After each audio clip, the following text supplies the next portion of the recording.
فبأي آلاء ربكما تكذبان. Di alam semesta ini kita memijak bumi. Bumi ini makhluk Allah. Kita dituduh oleh langit. Langit itu makhluk Allah.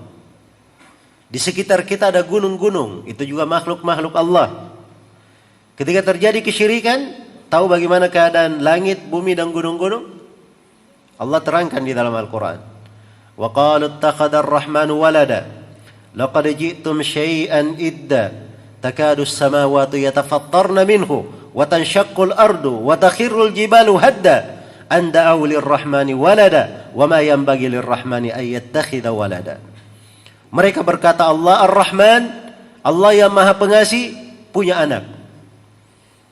Ini ucapan kira-kira bagaimana? Ini luar biasa ucapan ini ya. Ini ucapan kekafiran sekaligus kesyirikan. Iya. Berkumpul dua predikat sekaligus. Itu ucapannya orang Yahudi ketika mengatakan Uzair anak Allah. Ucapan orang Nasara ketika mengatakan Al-Masih anak Allah. Ucapan kaum musyrikin ketika mengatakan para malaikat anak-anak perempuan Allah. Maka Allah menegaskan laqad ji'tum syai'an idda. Kalian sungguh telah mendatangkan suatu perkara yang sangat mungkar. Takadus samawati yatafattarna minhu. Hampir saja langit itu meleleh karenanya. Wa tanshaqqul ardu, dan hampir itu bumi terbelah karena itu. Wa takhirrul jibalu hadda, dan hampir saja gunung itu runtuh. Tatkala mereka mengatakan bahwa Allah memiliki anak, padahal sangat tidak layak, tidak pantas dikatakan Allah memiliki anak. In kullu man fis samawati wal ardi illa atir rahmani abada laqad ahsahum wa addahum adda wa kulluhum atihi yaumal qiyamati farda. Segala yang di langit dan di bumi itu akan datang menghadap kepada Allah sebagai hamba. Allah telah menghitung mereka dengan sangat detail dan menjumlah mereka dengan sebenarnya, dan setiap dari mereka akan datang menghadap kepada Allah sendirian mempertanggungjawabkan amalannya. Allah yang Maha memiliki langit dan bumi dikatakan perlu anak. Ini sungguh ucapan yang sangat besar. Maka ini bentuk bagaimana ketika dasar pokok dari dakwah para nabi dan para rasul ini dilanggar, memurnikan ibadah kepada Allah, jatuh di dalam kesyirikan. Jangankan kita, para nabi saja kalau jatuh di dalam kesyirikan, Allah Subhanahu wa taala telah menegaskan kepada mereka. Bisa dilihat ya, direnungi di dua tempat dalam Al-Qur'an. Tempat yang pertama di surah Al-An'am. Di surah Al-An'am itu disebut nama-nama nabi. Ya, disebut nama-nama nabi. Ada belasan, hampir 20 nabi disebut. Di akhirnya Allah berfirman, "Walau asyraku lahabita anhum ma kanu ya'malun." Andai kata para nabi ini berbuat kesyirikan, akan hancur seluruh amalan mereka.